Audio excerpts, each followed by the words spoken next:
o que nós temos de mais precioso. O que você tem de mais precioso? Você já pensou? O que Deus tem de mais precioso aqui na Terra? Nós. Somos nós, né? E isso reflete o quê? A vida. A nossa vida é algo muito precioso. E se a gente parar para pensar, quando você vai falar da Bíblia para alguém, quando você precisa falar para alguém sobre Bíblia, essa pessoa, se ela não acredita em Deus, fica muito difícil para você falar para ela. Muito difícil. E ao longo dos séculos, a gente vai ver que vão ter autores, pensadores, que não acreditam na Bíblia. Na faculdade, tinham muitos professores meus que não acreditam na Bíblia. Tinha um que tinha escrito um texto provando a inveracibilidade da Bíblia. E foi um texto de uma disciplina dele. E aí tem um livro que eu gosto muito, que é Escavando a Verdade, do Rodrigo Silva. E eu já li há muito tempo, e ontem eu peguei para dar uma olhadinha, e aí a gente vai compartilhar aqui um pensamento que eu tinha sublinhado, que eu achei bem pertinente para a gente refletir. Como o ser humano ele faz de tudo para que tire de foco o Criador para tudo que existe aqui no mundo.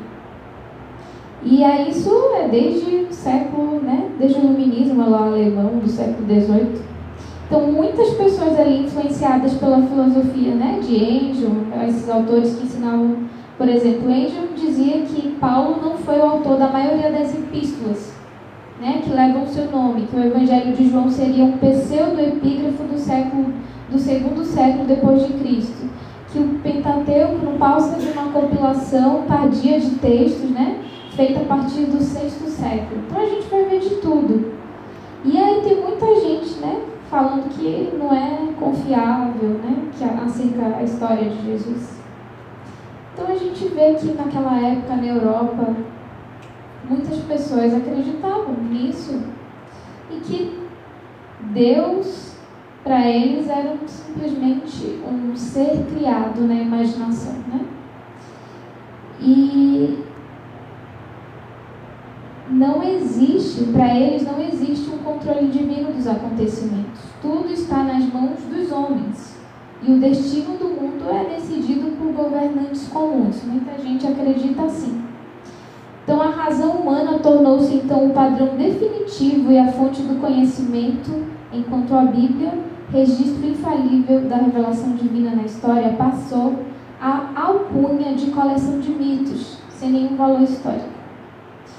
Mas Rodrigo Silva escreveu aqui que é estranho todo esse intelectualismo arrogante desses pensadores europeus, nessa época, mas eles não conseguiram livrar o continente da Primeira e da Segunda Guerra Mundial, Se eles têm aqui, são os homens que governam, eles que têm o controle, não conseguiram. Então o super-homem, por exemplo, aqui ele escreve como Nietzsche idealizou um sistema sem Deus, onde ele mesmo controlaria o seu próprio destino. Porém, como uma criança mimada que foge de casa, bastou a primeira sensação de fome para a humanidade descobrir que não tem autonomia sobre as rédeas da história. Precisamos de Deus, isso é um fato. E é muito difícil você falar para alguém que tem um Deus criador, um Deus que faz milagre, um Deus que cura, quando essa pessoa não acredita. E muita gente não ouve a voz do Espírito Santo, A gente tem, nesse livro vai mostrar achados arqueológicos que comprovam a veracidade da Bíblia. Ao longo da história a gente vai ter. Mas eu estou lembrando de uma historinha, na época que tinha um DVD, não era nada de quase assim internet, tinha mais DVDs, e eu lembro que meu pai colocou para eu assistir um vídeo, um DVD de um pastor que ele contava uma historinha de que uma professora estava dando uma aula sobre o evolucionismo e tudo, e ela contou para a turma irmão, olha, eu vou provar para vocês que Deus não existe. Vamos chamar aqui o menino de Pedrinho. Ela falou assim: vocês estão vendo esse quadro negro? E aí a turma respondeu: sim, estamos vendo. E ela falou assim: esse quadro negro existe porque vocês conseguem vê-lo. E aí ela começou a falar e tinha um jovem, uma criança que era cristão e falou: mas professora, minha mãe ensinou que a terra e que tudo foi criado, né, em 6 dias e no 7º Deus descansou. E ela falou: vem aqui à frente. Chamou ele à frente, repetiu sobre o quadro negro, sobre a cadeira. Ela falou: você está vendo a cadeira? Então a cadeira existe porque você consegue vê-la. Levou ele lá fora e mostrou a árvore. Você está vendo essa árvore? Sim, a árvore existe porque você consegue vê-la. E ela: você está vendo a nuvem? Sim, a nuvem existe porque você consegue vê-la. E ela: e Deus? Você está vendo Deus? Aí ele ficou pensativo e falou: não. Ela falou: pois bem, Deus não existe porque você não consegue vê-lo. Mas aí tinha uma outra criança, né? Ficou prestando atenção e falou: professora, eu posso fazer as mesmas perguntas para você? Ela falou: sim. Então vamos chamar que o Joãozinho veio à frente, também cristão, e falou assim: professora, você está vendo o quadro negro? Sim. Pois bem, ele existe porque você consegue vê-lo. Você está vendo a carteira? Sim. E foi lá fora e mostrou a árvore, mostrou a nuvem, mostrou o céu. E quando ele retornou para a sala de aula, ele falou: professora, você está vendo o seu cérebro? E aí ela falou assim, ficou pensando, ele fez a pergunta para o amiguinho, e ele disse: professora, segundo a sua própria teoria, você não tem cérebro, porque ele não consegue ver. Então, contando historinhas assim, é muito fácil de a gente ver como que, né, as pessoas criam coisas. O vento, né? Poderia ter falado isso, para que tirem de foco um Deus que é um Deus criador, que é um Deus que faz milagre. E a gente vai ver 2 histórias aqui que nos mostram isso. Mas antes, vamos abrir a nossa Bíblia lá em Salmos, capítulo 53.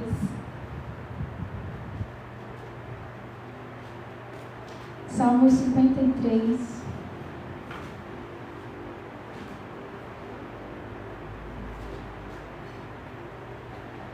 Versículos de 1 a 5. Diz assim, podemos ler? Diz o insensato no seu coração: não há Deus. Corrompem-se e praticam iniquidade, já não há quem faça o bem. Do céu olha Deus para os seus filhos dos homens, para ver se há quem entenda, se há quem busque a Deus. Todos se extraviaram e juntamente se corromperam. Não há quem faça o bem, não há um sequer. Então a gente vai ver que é muito fácil, né? Muito fácil a gente ouvir historinhas assim. E a Bíblia aqui nos diz, né, que muitas pessoas insensatas tendem a duvidar, né, desse Deus que faz milagres. E é muito comum na nossa vida, na correria do dia a dia, a gente tirar o foco das coisas espirituais. Nós mesmos, se nós não buscarmos a Deus, todos os dias a gente, na correria, né, termina deixando Deus em último lugar. E tem uma história aqui, bem interessante, de uma pessoa que precisava fazer uma cirurgia. Ela precisava de uma grande intervenção cirúrgica. E se ela não fizesse isso, ela morreria. E ela conversou com os familiares, com os amigos, e todos concordaram que ela deveria fazer essa cirurgia. Porque ela queria o quê? Viver. Como eu falei, a vida é uma das coisas mais importantes, né? A gente come para viver, a gente trabalha para viver, porque se a gente não trabalhar, como é que a gente vai viver? não é? A gente constrói, a gente tem um lar, a gente tem um ambiente, né, arejado para que a gente tenha saúde, porque a gente tem a vida. E ela queria muito viver. E esse cirurgião, ele era procurado por muitos. Eu não sei se vocês já leram essa história, mas eu li já faz um tempo e aí eu lembrei. Vou colocar aqui no sermão de hoje. E ele era reconhecido como um dos melhores. Mostrava-se disposto a aceitar os casos mais difíceis. E os casos mais difíceis ele queria. Só que tinha uma coisa. Ele era desprezível. As enfermeiras diziam. Ele era terrível.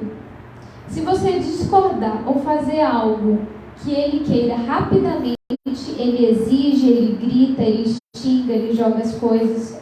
Ele não é uma pessoa agradável, mas é um excelente cirurgião. Uma outra completou. E ela ficou pensativa e falou: está bem, eu vou orar, não por ela mesma, mas pelo cirurgião. E quando chegou a data da cirurgia, ela foi acompanhada de um amigo e estava ali na sala, né, do hospital, na sala de admissão, de espera, e um enfermeiro veio, chamou o seu nome, fez os acertos necessários para que ela pudesse fazer a cirurgia, acompanhou ela até o andar de cima, e ela ficou ali numa cadeira plástica fria, pensando. E aquele médico, ele tinha várias cirurgias para aquele dia. Ele tinha cirurgia na sala 1, tinha cirurgia na sala 3. Ele tinha uma equipe de anestesistas, enfermeiros, técnicos de enfermagens, assistentes médicos. Pronto. Assistentes médicos. E tudo para que estivessem prontos e a ordem dele rapidamente. E um funcionário do hospital verificou o nome dela e falou: tá tudo certo com você? Ela falou: você está precisando, está com dúvida em alguma coisa? E ela falou assim: eu preciso falar com o cirurgião antes de entrar para a sala de cirurgia. E aí ele tentou explicar para ela que aquele era um médico, um cirurgião muito ocupado. Muito ocupado, ele não tem como vir falar com você. E ela falou: vá, de um jeito amigável, mas com firmeza. Ela tentou passar que estava sendo amável, mas decidida que ela queria falar com ele. E ele continuou dizendo que ele era muito ocupado, que não vinha à sala de espera, não costumava vir, e que se ela quisesse falar com ele, ela marcaria uma consulta com ele para conversar com ele no seu consultório. E ele resmungou porque ela insistiu. Ele falou: tudo bem, vou falar a ele. E naquele momento ela estava orando e o enfermeiro também estava orando, porque ele não queria passar esse recado, né? Imagina, você já se sentiu assim, passar um recado para alguém que vai te xingar?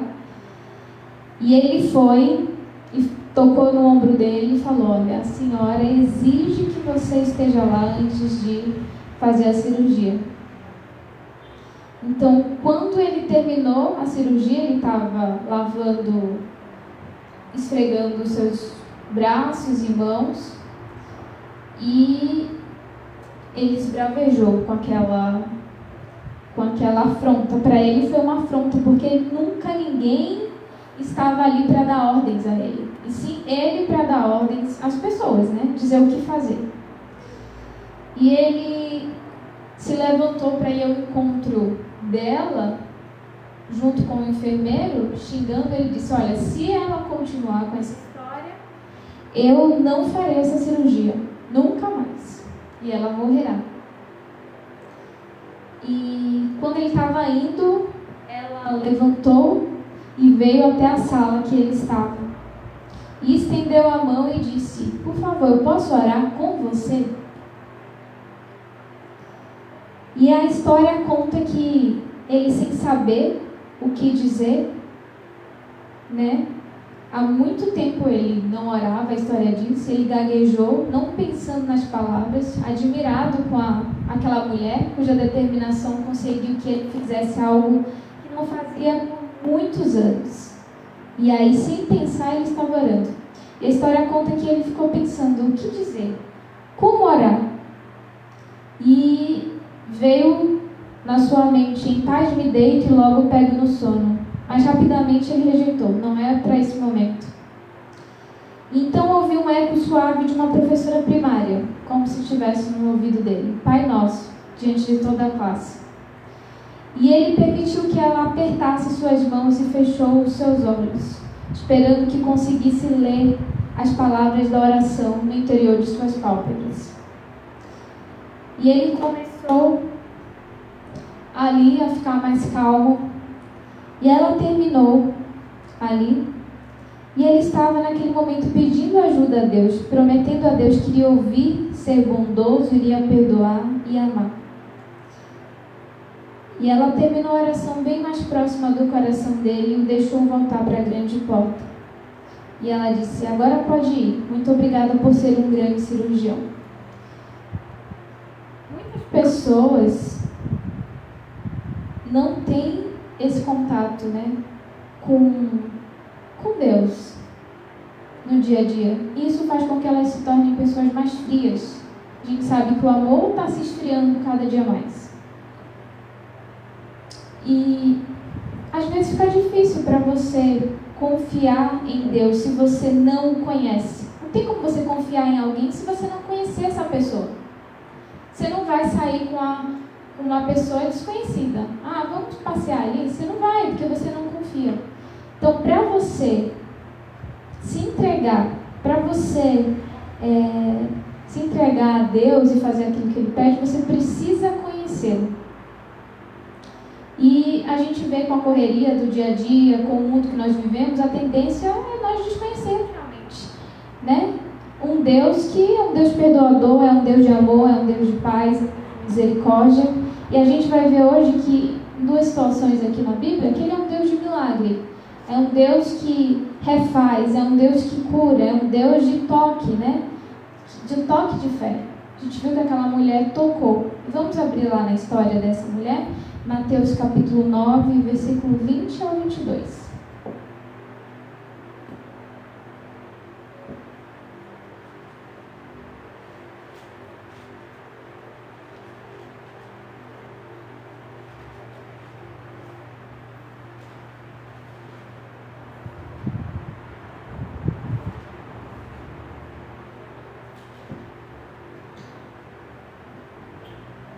Podemos ler? E diz assim: E eis que uma mulher que durante 12 anos vinha padecendo de uma hemorragia, veio por trás dele e ele tocou na orla da veste, porque dizia consigo mesma, se eu apenas lhe tocar a veste, ficarei curada. E Jesus, voltando-se e vendo-a, disse, tem bom ânimo, filha, a tua fé te salvou. E desde aquele instante, a mulher ficou sã. Então, quando a gente tem um encontro com Cristo, quando a gente conhece esse Deus, quando a gente entende que é Ele que rege o mundo, é Ele que nos governa, é Ele que permite que tudo aconteça aqui ao nosso redor, a gente vai ver que a vida somente vem dEle. Somente Deus pode nos dar essa vida.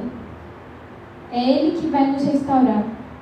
E outra história interessante que fala de como Deus, né, nos pode restaurar a vida é lá em 2 Reis.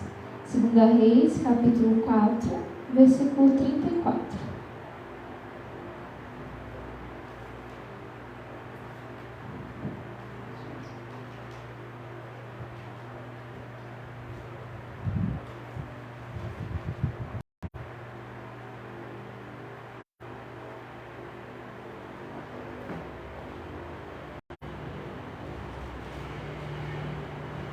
Amém? Podemos ler? Diz assim: subiu à cama, deitou-se sobre o menino e, pondo a boca sobre a boca dele, os seus olhos sobre os olhos dele, e as suas mãos sobre as mãos dele, se estendeu sobre ele, e a carne do menino aqueceu. Eu acho estranho, né? Aqui fala um milagre estranho. Você já prestou atenção, né? Bem, e aí, por que será? Por que esse texto, né? Ele fornece, assim, uma resposta explícita a essa pergunta daqui, né? Por que ele colocou? E aí, há alguns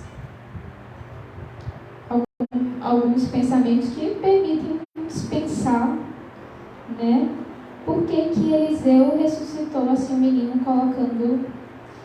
E a gente sabe, como eu falei, que só Deus pode nos dar vida. A gente viu aqui, se a gente continuar lendo, vamos continuar. Olha só o que diz. Então, se levantou e andou no quarto uma vez de lá para cá, e tornou a subir, e se estendeu sobre o menino. Este espirrou 7 vezes e abriu os olhos.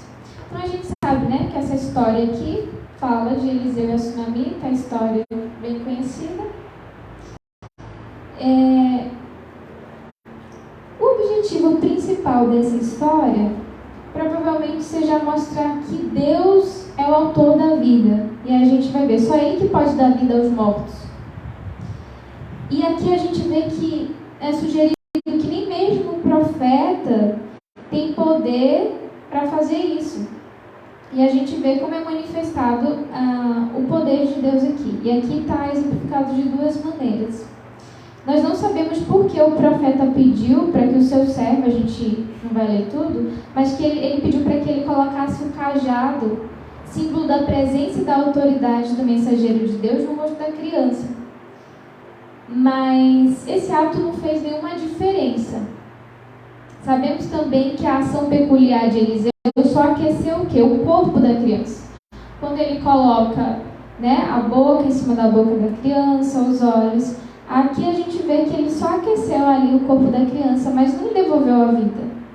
Então, o que nós temos aqui também é o quê? Uma oração e uma ação. Eliseu orou de forma incomum, porque o pedido não era comum. Se a gente for ver lá em 1 Reis, como foi que ele, em outra situação, 1 Reis 18:42, a gente vai ver como que ele fez uma oração diferente. A atitude foi diferente desse episódio.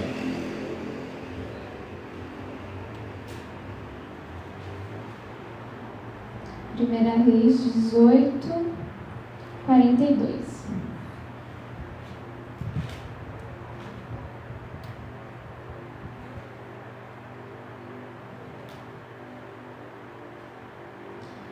Subiu Acabe a comer e a beber. Elias, porém, subiu ao cimo do Carmelo e, encurvado para a terra, meteu o rosto entre os joelhos. Então a gente vê aqui como que esses 2 profetas, né, oraram em situações diferentes. Aqui ele se encurvou e colocou os joelhos entre as pernas. E aqui nessa história a gente vai ver que Eliseu se deita não no chão, mas sobre o corpo da criança. Em princípio, o que é essa postura de oração durante a qual a gente, né, ele se identificou aqui humildemente? Aqui a mensagem diz que ele se identificou com o pó. Ele ficou ali em cima, né, para sentir o calor, pó, diante do Senhor da vida. Então, Eliseu, consciente do fato de que ele não podia devolver a vida à criança, né? Ele identificou ali com aquela criança morta. Então, se era uma oração e Eliseu se identificou com a criança, o que o profeta estava pedindo que o Senhor fizesse? Que ele trouxesse a vida daquela criança. E ele poderia estar pedindo para que Deus, né, passasse de alguma forma aquela morte da criança. É a imaginação aqui, né, do autor que escreveu essa meditação. Transferisse a morte da criança para ele, para que a criança vivesse. Assim como Moisés fez quando o povo pecou. Vamos ver, lá em Êxodo 32, 32.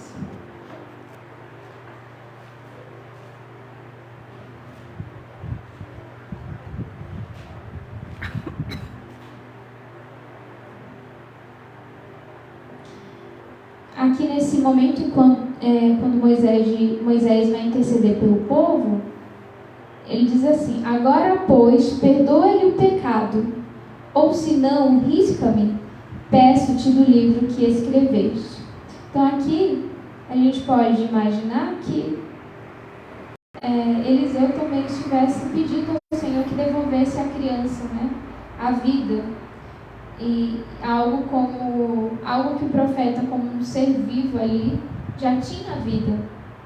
Ele estaria então pedindo para que Deus permitisse que os olhos da criança fossem abertos, que a sua boca falasse, que seus braços representando o seu corpo fossem vitalizados. Se essa foi a oração, certamente foi respondida, né? O Senhor abriu ali os olhos da criança, se a gente for ver, ele voltou a respirar e seu corpo foi energizado pelo poder de Deus. É difícil provar, sem dúvida, né, que esses comentários que foram aplicados a esses textos representam corretamente a intenção do texto, mas dá para nós imaginarmos. E a gente viu aqui, nesses dois relatos, que os seres humanos eles não podem fazer nada, né? Deus fez tudo por meio do seu Filho, a salvação, a vida eterna, né? Esse simbolismo todo. Nós não podemos fazer nada, nós não temos poder algum. E só por meio de Jesus a vida, né, passou a ser... passou a todos, né? A gente tem a oportunidade de viver, de ter a salvação e de termos a vida eterna. Só mediante Jesus Cristo. Então aqui a gente viu Eliseu não podia dar sua vida pela da criança, né? Ele foi ali como um profeta, ungido de Deus, alguém que conhecia a Deus, alguém que tinha fé em Deus, alguém que representava a Deus, mas ele não podia dar, não podia fazer nada. Mas o Filho de Deus, ele deu a sua vida por pecadores condenados e à morte eterna. Ali aquela criança estava dormindo, né? O sono estava morta ali. Se a gente for pensar assim, para Deus ela estava dormindo. Mas a gente vê que nós não temos poder de nada. A gente viu que aquele cirurgião, ele pegava causas muito difíceis. E ele milagrosamente, pelo poder de Deus, era usado para que, ao tocar o corpo daquelas pessoas, né, elas pudessem ser curadas ou tratadas e restauradas da sua enfermidade. Mas ele tinha o quê? Defeitos que faziam com que ele se tornasse alguém temido, né? Tanto pelas pessoas que estavam ao seu redor. Mas a gente tem um Deus que é totalmente diferente disso. Um Deus que Ele nos salva, que Ele nos ama, que Ele cuida de nós, que Ele restaura a cada dia, né, a nossa vida, e Ele está sempre de braços abertos para nos receber. E Deus deu a sua vida por pecadores, e muitas das vezes Ele tem se disponibilizado a cada dia para se identificar plenamente conosco, para saber quais são as nossas dores, quais são as nossas lutas, quais são as nossas dificuldades. Ele assumiu a nossa morte para que nós pudéssemos ser participantes de sua vida. E eu acho muito interessante, né? Já pensou você morrer por alguém para que esse alguém esteja presente na sua vida? E muitas das vezes esse alguém é alguém que está ali te blasfemando do teu nome, blasfemando, né? Como a gente viu aqui, o ceticismo, né, das pessoas tira um foco totalmente de um Deus que sempre mantém.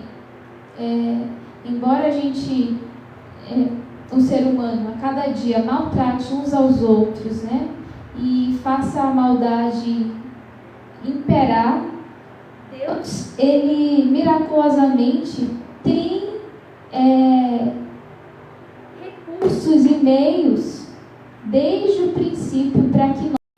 pudéssemos ter a oportunidade de salvação e de vida eterna. E Ele se disponibiliza a cada dia para que nós possamos participar desse dia, possamos estar na Nova Canaã restaurada, né? Porque a gente sabe que é aqui que nós, se nós nos entregarmos a Deus, teremos esse lugar restaurado, longe de tudo isso, onde não há nenhuma dor, nenhum problema, nenhuma tristeza. Então, o que a gente pode aprender dessa lição? Que o que os seres humanos não podem fazer, Deus o fez por meio de Jesus Cristo.